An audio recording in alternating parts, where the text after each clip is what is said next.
فَإِن لَّمْ تَأْتُونِي بِهِ فَلَا كَيْلَ لَكُمْ عِندِي وَلَا تَقْرَبُونَ۔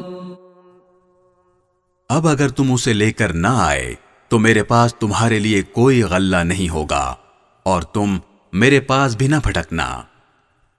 قالوا سنراود عنه أباه وإنا لفاعلون۔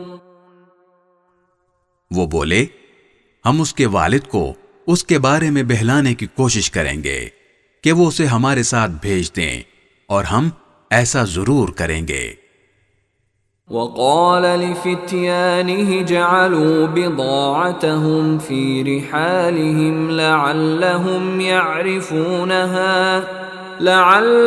يعرفونها إذا انقلبوا إلى أهلهم لعلهم يرجعون۔ اور یوسف نے اپنے نوکروں سے کہہ دیا کہ وہ ان بھائیوں کا مال جس کے بدلے انہوں نے غلہ خریدا ہے انہی کے کجاووں میں رکھ دیں تاکہ جب یہ اپنے گھر والوں کے پاس واپس پہنچیں تو اپنے مال کو پہچان لیں، شاید اس احسان کی وجہ سے وہ دوبارہ آئیں۔